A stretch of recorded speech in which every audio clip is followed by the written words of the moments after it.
Thank you, Becky. It's lovely to share the stage with you. As we all work to find our voices, it's lovely to have your voice be part of us.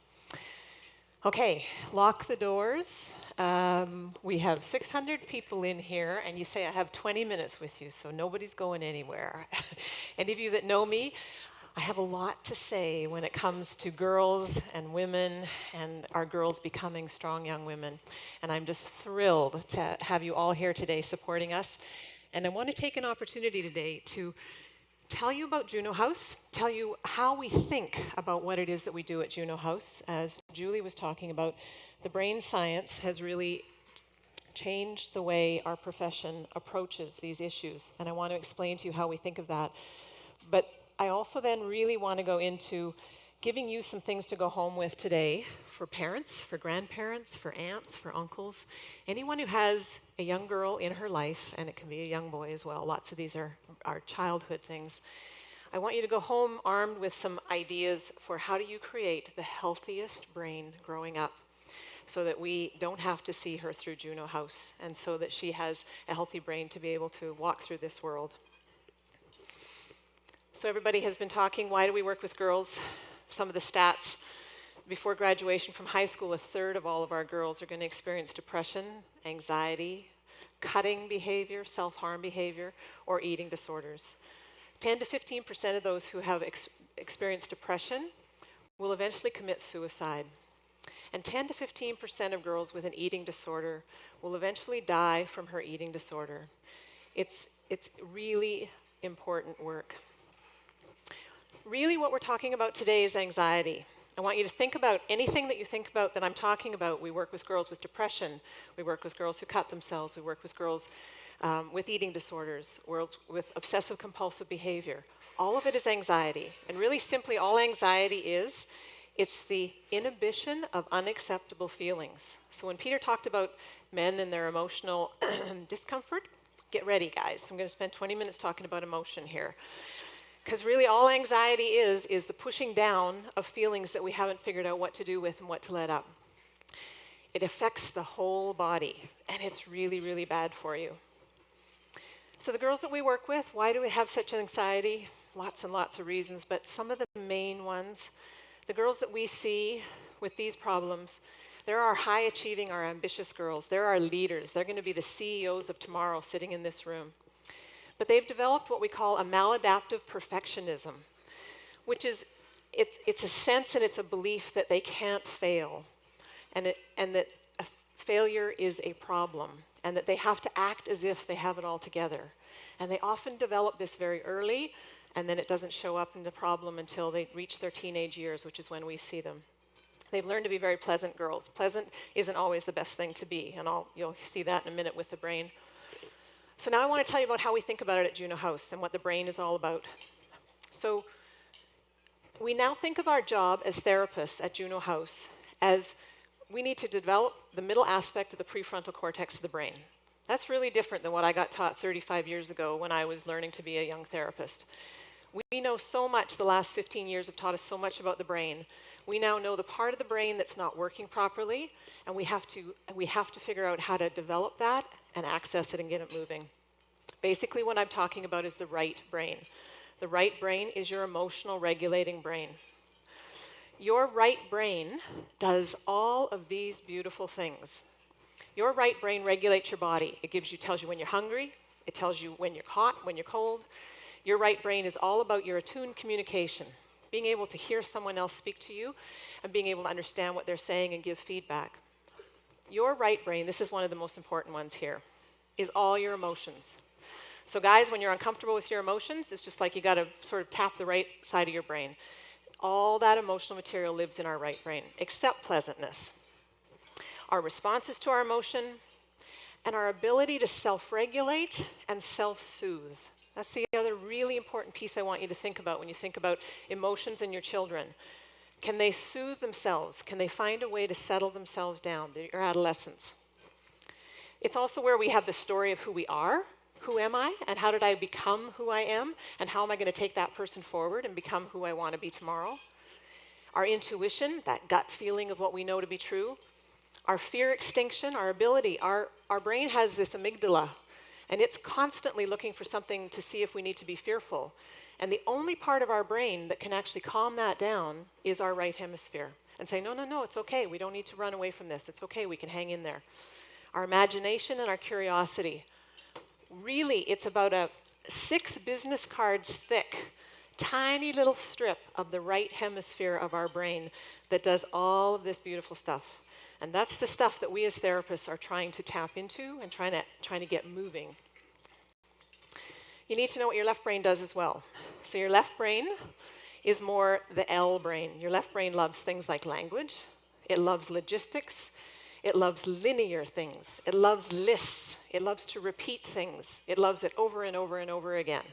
Any of you that calm yourselves down by making sure your lists are all taken care of and making sure you have the same exact pattern every single day, you're using your left brain. It's really good to use our left brain, but the girls that we work with are overusing their left brain. If you're not using that right brain, that middle aspect that I'm talking about, you're going to experience, or you can experience, one of these things. The depression, the anxiety, the relationship problems. If you think about it, if you don't know how to have attuned communication and how to be able to understand what the other person is saying, it's really hard to know how to carry on a relationship. You're going to have alcohol, substance abuse problems because you're looking for something externally to self-soothe you because you don't have the ability yourself.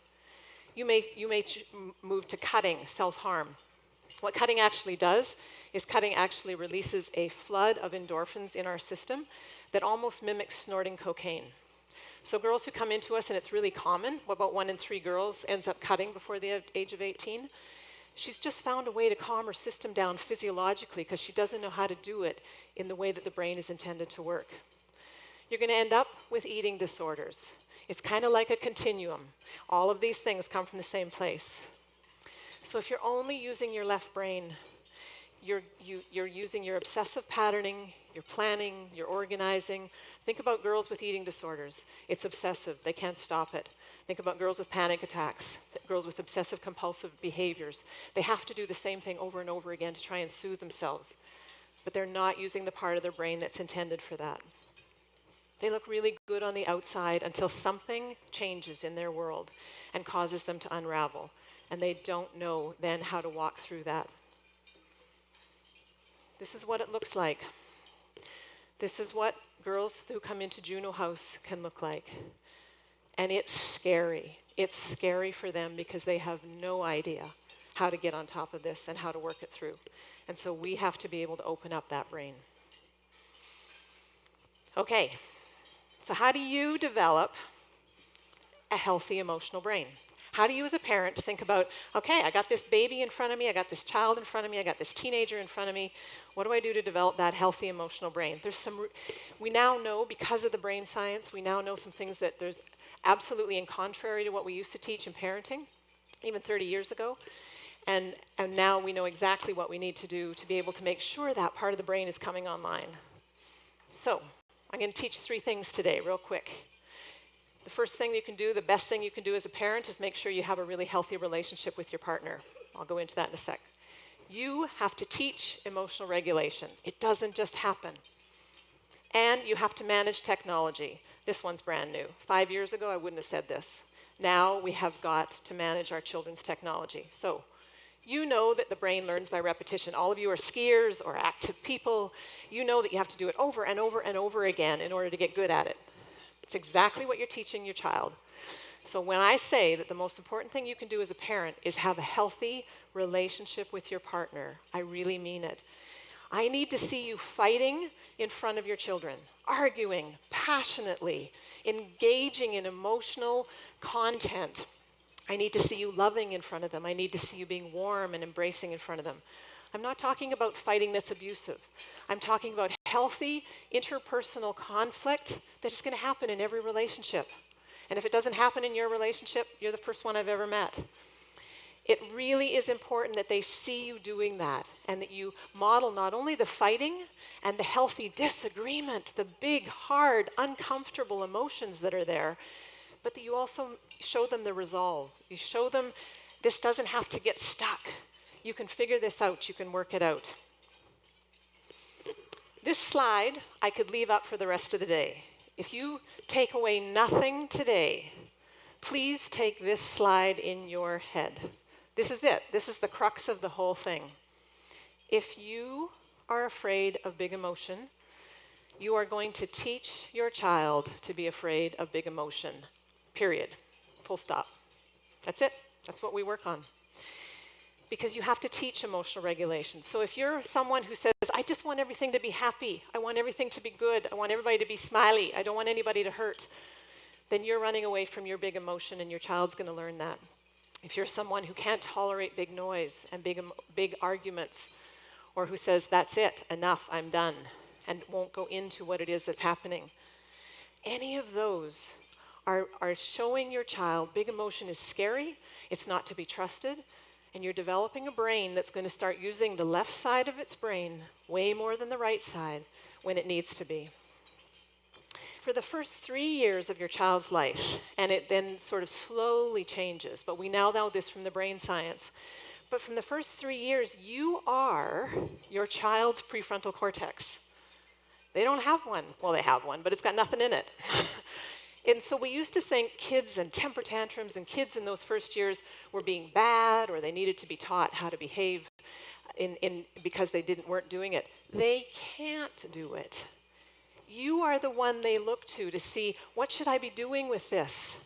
You need to soothe them. All those things that I ran through, that your prefrontal cortex does for you, your child doesn't have that. It's not online. It hasn't been built yet. And so you are their prefrontal cortex. How you react is how they're going to react. They are looking at you and they're watching your face. Your eyes are really, really important. So look at your children. We now know that from a brain development point of view. Your voice, the prosody of your voice, the way your voice projects. Is it big? Is it little? Is it fast? What is it doing? That's regulating them. All of that is regulating them. Being emotionally present for your child is a parental imperative. It's not an option, you guys. It's not good enough to teach our kids and keep them safe and teach them their academics and provide safety for them. We have to teach them. Their emotional brain is a beautiful, important part of who they are, and they need to develop it. We are this wide range of emotions. Any of you who have little bambinos in your life right now, you can see them all flood across their face. So, when that temper tantrum happens, they're important. The other thing you need to know about the brain is that the left stuff, that linear stuff, it presents in a way that goes 1, 2, 3, 4, 5, 6. It's nice and orderly. Comes up the way we like to think about things. When your right brain presents material, it floods it. The right brain floods the entire body, the entire brain, and that's why emotions can feel like, where the hell did that just come from? And it just floods me, and I'm now in the middle of it, and it's all over me. That's how our brain works. It's how it's supposed to work. So what do you do with the temper tantrum? Make it bigger. Really make it bigger. So we used to teach, I taught this many years ago. We used to teach when a temper tantrum happens, put them in their room, tell them when they can calm down, when they can settle down, when they can be nice little boys and girls, they can come back and talk to us. We now know that what that's accidentally doing is it's putting a terrified child who's being flooded for the first time in their life with this emotional material into a room all by themselves, and they have no idea how to deal with that. They don't know what to do with it. It's not there. So you need to make it bigger. What does that look like? It means I'm having a temper tantrum. You, grandparent, need to be able to say, wow, name it. You look really angry. What do you want to do with that anger? That's the other thing about emotion. Emotion needs action. So right in that moment, you have a teaching moment. Your child's going to be like, I am so angry. I want to cut off your head, Mummy. Remember that imagination and curiosity lives over there too, so they're going to be big and ugly. Wow, you want to cut off my head? Oh my God, what would you do with it then? Then I would put it on a stick and I would run around the house with it. And I want you not to be afraid of that big emotion because it's not going to hurt you and it's not going to hurt them. Wow, then what would you do with Mummy's head? Then I would stick it in the freezer. And then I would slam the freezer door on it. All right. I want you engaged. I want you looking at them. I want you following it. What's going to happen is that temper tantrum is going to crescendo. And that child is going to be exhausted.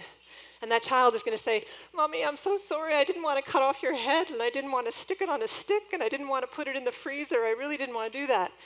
What you have at that point in front of you is a child who has two beautiful halves of their brain, and you now have a teaching moment.